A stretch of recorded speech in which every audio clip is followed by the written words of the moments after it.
Hello friends, good evening. स्वागत है आपका एक बार फिर से एक नए वीडियो में। आज की डेट है 19 जुलाई और ये द हिंदू का आर्टिकल है जो कि 18 जुलाई का है। ये स्पोर्ट पर बेस्ड है। यहाँ पे एक फॉर्मर वेस्ट इंडीज़ के क्रिकेट प्लेयर की डेथ हुई है, उस पर बेस्ड ये आर्टिकल है। जो क्रिकेट से जुड़े हुए हैं, क्रिकेट को देखते हैं, उनके लिए काफ़ी आसान होगा समझना, और जो नहीं देखते हैं वो भी इजीली समझ जाएंगे। ठीक है, तो चलिए, कैटेगरी थोड़ी चेंज है, आज स्पोर्ट्स कैटेगरी पे आर्टिकल है, तो स्टार्ट करते हैं, इसको समझते हैं। कह रहा है Sobers arguably the greatest allrounder no more. ठीक है, यानी सोबर्स नाम है। ठीक है, गैरी सोबर्स पूरा नाम है। आर्गुएबली मतलब होता है तार्किक रूप से, यकीनन। ठीक है, स्पष्ट रूप से आप बोल सकते हो। ठीक है, द ग्रेटेस्ट ऑलराउंडर यानी महानतम ऑलराउंडर नो मोर अब नहीं रहे, यानी सोबर्स नो मोर, यानी सोबर्स नहीं रहे, यानी उनकी डेथ हो गई, उनका निधन हो गया है। आर्गुएबली द ग्रेटेस्ट ऑलराउंडर यानी यकीनन या स्पष्ट रूप से वह एक महानतम ऑलराउंडर थे। ऑलराउंडर मतलब बैटिंग बॉलिंग दोनों करते थे। ठीक है, चलिए इसकी समरी देखते हैं। हो सके थोड़ा आपको थोड़ा छोटा दिखाई दे, लेकिन 2 मिनट में कवर हो जाएगा ये। द डैशिंग लेफ्ट हैंडर यानी कि आकर्षक लेफ्ट हैंडर रिप्रेजेंट किया वेस्ट इंडीज को, यानी ये वेस्ट इंडीज के थे। इन 93 टेस्ट, 93 टेस्ट में। इन अ कैरियर, एक ऐसे कैरियर में स्पैनिंग 2 डिकेड्स, जो 2 दशक तक चला, यानी 2 दशक के करियर में 93 टेस्ट में वेस्ट इंडीज को रिप्रेजेंट किया था डैशिंग लेफ्ट हैंडर ने।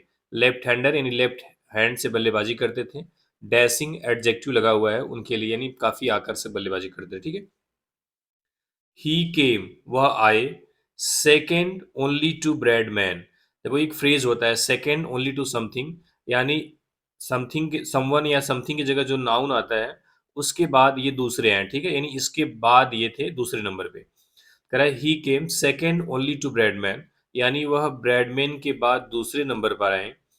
इन Wisden almanacks 5 leading cricketers of the 20th century, यानी विजडन के एल्मेनक के 5 लीडिंग क्रिकेटर की लिस्ट में ऑफ द 20th सेंचुरी, 20वीं सदी के, यानी वह 20वीं सदी के जो लीडिंग क्रिकेटर हैं, यानी सबसे उभरते हुए क्रिकेटर्स हैं, विजडन एल्मेनक के 5 क्रिकेटर्स में से दूसरे नंबर पर आए थे डॉन ब्रैडमैन के बाद। ये भी एक बहुत ही अद्भुत बल्लेबाज थे। ठीक है, डॉन ब्रैडमैन। उसके बाद ये सेकंड नंबर पे हैं। ठीक है, तो आप समझ सकते हैं कितने इंपॉर्टेंट प्लेयर रहे होंगे वेस्ट इंडीज के लिए। तो क्लियर है। तो हेडलाइन में एक वर्ड आया था अरुगेवली, जिसका मतलब है तार्किक रूप से, यकीनन। ठीक है, नो मोर मतलब वो उनका उनकी डेथ हो चुकी है। ठीक है, डैशिंग मतलब होता है आकर्षक। स्पैनिंग मतलब कोई चीज इतने ड्यूरेशन में फैली हुई है। ठीक है, चलिए अब हम एंटर करेंगे न्यूज में। अब इसको हम जूम करेंगे ताकि आपको आसानी से दिखाई दे। तो चलिए देखते हैं। अच्छा सेशन है, स्पोर्ट्स कैटेगरी के आर्टिकल्स को भी हमें रीड करना चाहिए, थोड़ी सी उनकी लैंग्वेज अलग होती है। ठीक है, चलिए देखते हैं। कह रहा है गैरी सोबर्स ये नाम है। वाइडली मतलब होता है व्यापक रूप से। वाइडली मीन्स क्या होता है? व्यापक रूप से, यानी लोग ज्यादातर इसे जानते हैं। रिगार्डेड मानते हैं। As one of cricket's greatest allrounder, यानी क्रिकेट के महानतम ऑलराउंडर में से एक। कह रहा है गैरी सोबर्स, जिन्हें ज्यादातर लोग या व्यापक तरीके से क्रिकेट के महानतम ऑलराउंडर में से एक माना जाता है। ठीक है, आपको कई बार बताया हूं कि वन ऑफ के बाद जो नाउन आएगा वो प्लूरल आएगा, तो नाउन यहाँ पे आया हुआ है ऑलराउंडर्स। ठीक है, कई बार ये भी बताया हूं कि क्रिकेट या कोई भी वर्ड के बाद अपोस्ट्रोफियस आता है तो उसके बाद जो नाउन आता है वो मेन नाउन होता है। ठीक है, वही सेंटेंस का सब्जेक्ट या ऑब्जेक्ट बनता है। तो यहाँ पे क्या है? वन ऑफ के बाद नाउन क्या है? ऑलराउंडर। ग्रेटेस्ट आपको पता है एडजेक्टिव है, ग्रेट की सुपरलेटिव डिग्री है। अब गैरी सोबर्स के बारे में यहाँ से लेके यहाँ तक बता दिया कि उन्हें क्रिकेट के महानतम ऑलराउंडर में से एक व्यापक रूप से माना जाता था। ठीक है, अब ये जो गैरी सोबर्स सब्जेक्ट है इसकी वर्ब यहाँ पे हैज, यानी Garry Sobers has passed away. Passed away मतलब गुजर जाना, उनका निधन हो जाना, यानी गैरी सोबर्स का निधन हो गया है एट द एज ऑफ 89, यानी 89 की उम्र में। ठीक है, West Indies cricket announced on Friday, यानी वेस्ट इंडीज क्रिकेट ने फ्राइडे को अनाउंस किया। क्लियर है। अब कह रहा है अ ग्रेसफुल एंड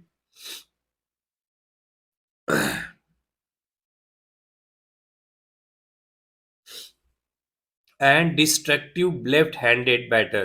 कह रहा है ग्रेसफुल यानी बहुत ही आकर्षक, बहुत ही प्यारे बैट्समैन थे। एंड डिस्ट्रक्टिव मतलब बहुत ही विध्वंसक थे, यानी बहुत तेज बल्लेबाजी करते थे। ठीक है, तो ग्रेसफुल की आप मीनिंग कई मीनिंग निकाल सकते हो। ग्रेसफुल मतलब बहुत ही शानदार, बहुत ही स्किल्ड, बहुत ही कुशल। और डिस्ट्रक्टिव मतलब होता है बहुत ही एग्रेसिव, आक्रामक। लेफ्ट हैंडेड बैट्समैन यानी कि बाएं हाथ के बल्लेबाज। ठीक है, अ लेफ्ट आर्म बॉलर यानी लेफ्ट आर्म बॉलर भी थे, यानी बाएं हाथ के गेंदबाज भी थे। इक्वली स्किल्ड यानी बराबर रूप से स्किल उनके पास थी। At delivering pace and spin यानी पेस और स्पिन दोनों डिलीवर करने की, यानी पेस और स्पिन दोनों बॉल करते थे। ठीक है, एंड और a brilliant fielder in any position, और किसी भी पोजीशन पर एक ब्रिलियंट फील्डर भी थे। ठीक है, सॉबर्स रिप्रेजेंटेड वेस्ट इंडीज यानी सॉबर्स ने वेस्ट इंडीज को रिप्रेजेंट किया इन 93 टेस्ट, 93 टेस्ट में। इन एन इंटरनेशनल कैरियर, एक इंटरनेशनल करियर में। स्पैनिंग 2 डिकेड्स जो 2 दशक में फैला हुआ था।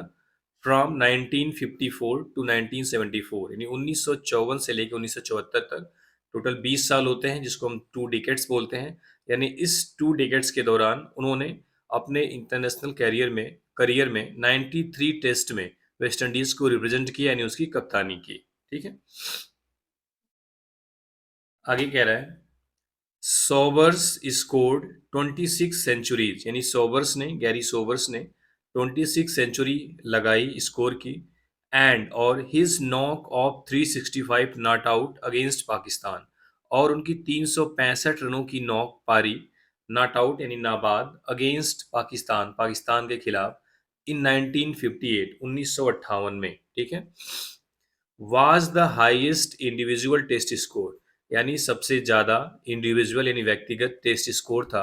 अंटिल कब तक, Brian Lara broke his record in 1994 यानी तब तक था जब तक कि ब्रायन लारा ने 1994 में उनका रिकॉर्ड नहीं तोड़ा। यानी 1958 में 365 रनों का बनाया गया स्कोर 1994 में ब्रायन लारा के द्वारा तोड़ा गया। ठीक है, अब कह रहा है a great innings has come to an end यानी एक महान पारी का एंड हो चुका है।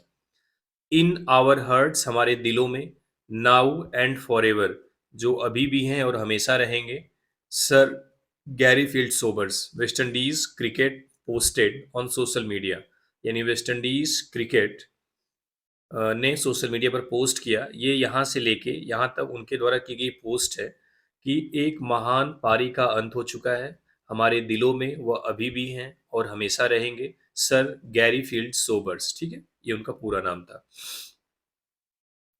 कह रहा है एनी वन जो कोई भी हु सा हिम उन्हें देखा इन इस फॉर्म यानी उनके पीक फॉर्म में, उनके बहुत ही ट्रेमेंडस फॉर्म में, विल हैव वंडरफुल मेमोरीज उनके पास एक शानदार यादें होंगी।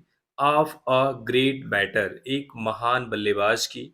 द ग्रेटेस्ट ऑलराउंडर एक महान ऑलराउंडर की। एन आइकॉन एक आइकॉन की। A once in your lifetime यानी आपके लाइफ टाइम में एक आध बार होने वाली चीजें हैं। एक्सेप्शनल क्रिकेटर यानी एक एक्सेप्शनल क्रिकेटर की यादें होंगी। एक्सेप्शनल मतलब होता है अपवाद, जिसका मतलब होता है औरों से बहुत ही काफी अलग। ठीक है, एंड इवन मोर इम्पोर्टेंट और इससे भी ज़्यादा इम्पोर्टेंट क्या है, अ लवली मैन एक एक बहुत ही प्यारा सा आदमी। Remarked former England opener Geoffrey Boycott यानी ये नाम है, इन्होंने ये इंग्लैंड के फॉर्मर ओपनर हैं, इन्होंने ये रिमार्क दिया, इन्होंने ये बात कही है। यानी यहाँ से लेके जो यहाँ तक की बात कही है, ये इंग्लैंड के फॉर्मर यानी पूर्व ओपनर जोफ्री बॉयकॉट के द्वारा कहा गया है। ठीक है, अब ये बड़ी इंटरेस्टिंग लाइन है। कह रहा है सोबर्स वाज बोर्न यानी सोबर पैदा हुए थे विथ 2 एक्स्ट्रा फिंगर्स यानी 2 अतिरिक्त उंगलियों के साथ। ठीक है, वन ऑन ईच हैंड यानी हर हाथ मतलब प्रत्येक हाथ में एक उंगली एक्स्ट्रा थी। ही रिमूव्ड उन्होंने हटा दिया, देम उन्हें यानी 2 एक्स्ट्रा उंगलियों को, हिमसेल्फ खुद से ही, एज ए बॉय जब वे लड़के थे। कह रहा है कि एज ए बॉय यानी एक लड़के की उम्र में ही उन्होंने उन दोनों उंगलियों को खुद से ही हटा दिया। यूजिंग प्रयोग करके, कैटगट जिसको हम बोलते हैं तार आप बोल सकते हो, ठीक है, एंड और अ शार्प नाइफ और एक तीखे चाकू से। एक शार्प नाइफ और तार का इस्तेमाल करके उन्होंने खुद से ही दोनों उंगलियों को हटा दिया जब वे लड़के थे तभी, ठीक है। Sobers would go on to become the most complete cricketer to play the game, ठीक है। कह रहा है Sobers would go on to become the most complete cricketer to play the game। कह रहा है Sobers would go on, Sobers आगे बढ़े to become the most complete cricketers, यानी कि सबसे कंप्लीट क्रिकेटर बनने के लिए, टू प्ले द गेम इस गेम को खेल करके, यानी सोबर्स जो थे आगे चल के जो इस गेम यानी क्रिकेट की बात कर रहा है तो क्रिकेट खेलने वाले गेम में एक कंप्लीट क्रिकेटर बने। सोबर्स वाज नेम्ड यानी सोबर्स का नाम आया one of the five leading cricketers, यानी one of the five leading cricketers, यानी पांच लीडिंग यानी सबसे प्रमुख सबसे आगे क्रिकेटर्स में से एक में, ऑफ द 20वीं सेंचुरी 20वीं शताब्दी के, बाय द विजडन एल्मनाक यानी विजडन एल्मनाक के द्वारा, यानी विजडन एल्मनाक के द्वारा 20वीं सदी के पांच प्रमुख क्रिकेटर में से एक के रूप में उनका नाम आया।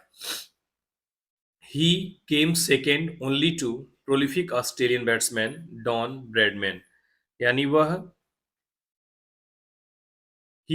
आए second only to prolific Australian batsman Don Bradman, यानी वह सिर्फ ऑस्ट्रेलियन बैट्समैन डॉन ब्रैडमैन के बाद दूसरे नंबर पर आए, ठीक है। यानी जो पांच प्लेयर्स आए थे उसमें सबसे नंबर एक पे डॉन ब्रैडमैन थे, उसके बाद इनका नंबर था, ठीक है, दूसरे नंबर पे। प्रोलिफिक मतलब होता है बहुत ही मतलब रन बनाने वाला, बहुत ही निपुण, बहुत ही अपने काम में बहुत अच्छा करने वाला, ठीक है। Sobers often played down the importance of his natural talent, यानी सोबर्स ने प्ले डाउन किया द इम्पोर्टेंस महत्व को ऑफ हिज नेचुरल टैलेंट अपने नेचुरल टैलेंट के, यानी सोबर्स ने अपने नेचुरल टैलेंट के महत्व को हमेशा कमतर किया है, कमतर आंका है। यानी लोग जब बोलते थे कि आपके पास नेचुरल टैलेंट है तो वो ऐसा नहीं मानते थे, ठीक है। People call me a genius, लोग मुझे जीनियस कहते हैं। आई डोंट नो, लेकिन मुझे नहीं पता है मच अबाउट जीनियसेस, यानी जीनियसेस के बारे में मुझे बहुत ज़्यादा नहीं पता है, ठीक है। He said let in his life, उन्होंने बाद में अपने लाइफ में कहा था। बट लेकिन आई डू बिलीव, मैं यकीन करता हूँ दैट कि वाट आई अचीव्ड, जो कुछ मैंने अचीव किया है पाया है, was not just because of the ability, वह सिर्फ एबिलिटी की वजह से नहीं था, that I was born with जिसके साथ मैं पैदा हुआ था, बट बल्कि आल्सो बिकॉज इसलिए भी था, आई वर्कड हार्ड मैंने कठिन मेहनत की, कठिन परिश्रम किया। उन्होंने कहा कि मेरा ये मानना है कि जो कुछ भी मैंने पाया वह सिर्फ मेरी उस एबिलिटी से नहीं था जो जिसके साथ मैं पैदा हुआ था, बल्कि मैंने कठिन मेहनत की थी। Sobers was born in Saint Michael Barbados, यानी सोबर्स बारबाडोस के सेंट माइकल में पैदा हुए थे, ठीक है। The fifth of six children, यानी छह बच्चों में से पांचवें थे, of Shamont and Thelma Sobers, यानी सेमंड और थेल्मा सोबर्स के छह बच्चों में से पांचवें सोबर्स थे, ठीक है। हिज फादर, उनके जो फादर्स थे वह एक सी मैन थे, ठीक है, एक नाविक थे, working in the Canadian merchant navy, जो कि कनाडियन मर्चेंट नेवी में काम करते थे, ठीक है।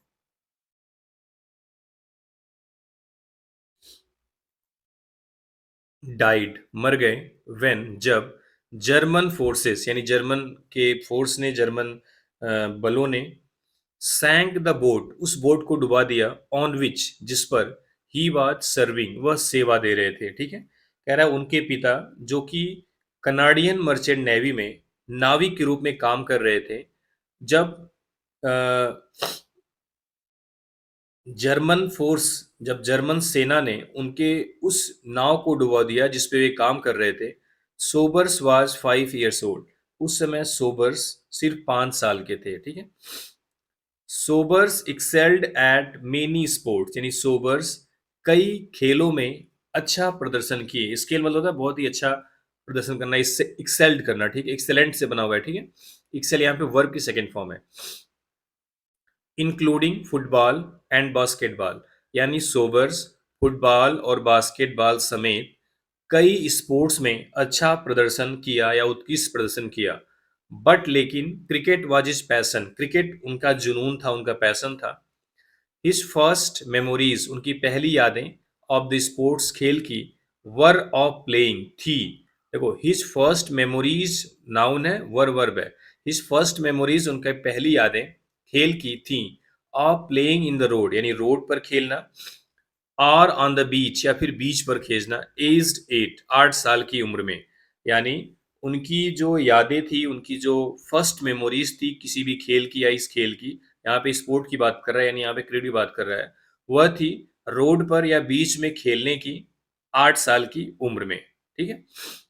एट फर्स्ट, सबसे पहले, ही प्लेड, उन्होंने खेला, लिलीपुटियन क्रिकेट, यानी लिलीपुटियन क्रिकेट खेलते थे सबसे पहले वो, विच रिक्वायर्ड, जिसमें आवश्यकता होती थी, लिटिल स्पेस, कम जगह की, एंड और a wicket less than half the normal size, और जो नॉर्मल साइज के आधे से भी कम विकेट की आवश्यकता होती थी। कह रहा है एट फर्स्ट, सबसे पहले तो वह लिलीपुटियन क्रिकेट खेलते थे जिसके लिए बहुत ही कम जगह, विच रिक्वायर्ड लिटिल स्पेस, जिसके लिए बहुत कम जगह, और and a wicket less than half the normal size, और जो सामान्य साइज है, जो सामान्य आकार है, उसके आधे से भी कम आकार के विकेट की आवश्यकता होती थी। The ball would be fashioned from a lump of tar, अब कह रहा है जो बॉल थी, जो गेंद थी, वुड बी फैशन्ड, वह बनाई जाती थी, फ्रॉम अ लंप ऑफ टार, यानी कि टार, तारकोल बोलते हैं, ठीक है, तारकोल का एक टुकड़ा होता था, उससे गेंद बनाई जाती थी। The bat from a piece of fence, और जो बैट होता था, जो फेंस होती है ना, जो चार दीवारी होती है, जो फेंसिंग की जाती है कभी कभी लकड़ी से, तो वह लकड़ी ही बैट का काम करती थी, ठीक है। इफ, अब एक टार है तो ये पिघलेगा, ठीक है, कह रहा है इफ, यदि the sun melted the tar ball, यदि सन यानी धूप यदि टार बॉल को पिघला देती थी, a rock wrapped in cloth, तो फिर क्लोथ में एक रॉक यानी एक पत्थर को लपेट दिया जाता था, would serve as a replacement, और उसको रिप्लेसमेंट के रूप में सर्व किया जाता था। कह रहा है कि यदि टार की बॉल को सन यानी धूप से वो मेल्ट हो जाता था, पिघल जाता था, तो उसकी जगह पे, उसकी रिप्लेसमेंट के रूप में एक कपड़े में लिपटा हुआ रॉक यानी पत्थर का इस्तेमाल किया जाता था। He made his first class debut for Barbados at 16, यानी उन्होंने अपने फर्स्ट क्लास का डेब्यू बारबाडोस के लिए 16 साल की उम्र में किया था, ठीक है। He played his first test for West Indies in 1954, he played, उन्होंने खेला अपना पहला टेस्ट वेस्ट इंडीज के लिए 1954 में, यानी उन्होंने 1954 में वेस्ट इंडीज के लिए अपना पहला टेस्ट खेला। एट 21, 21 साल की उम्र में, ही स्कोर्ड, उन्होंने स्कोर किया, हिज मैडन 100, अपना पहला 100 अगेंस्ट पाकिस्तान, पाकिस्तान के खिलाफ, which was the record breaking 365 not out, जो कि रिकॉर्ड ब्रेकिंग 365 नॉट आउट था, यानी उन्होंने पहले शतक में ही उन्होंने 13 शतक लगा दिया, 365 रन, मात्र 21 साल की उम्र में, ठीक है। He remains the youngest test triple centurion, यानी वह सबसे युवा टेस्ट ट्रिपल सेंचुरियन बने रहे, ठीक है। इन 383 फर्स्ट क्लास मैचेस, यानी 383 फर्स्ट क्लास मैचेस में, सोबर्स ने मेड मोर देन 28,000 रन, यानी 28,000 से ज्यादा रन बनाए, and took over thousands wicket, और 1000 विकेट से ज्यादा विकेट लिए, ठीक है। तो ये थी न्यूज, उम्मीद है समझ में आया होगा। एक महान प्लेयर थे, तो जिनकी डेथ हुई, तो उन पे थोड़ा सा सोचा कि वीडियो बना दिया जाए, और उम्मीद है समझ में आया होगा। चलिए, थैंक यू वेरी मच।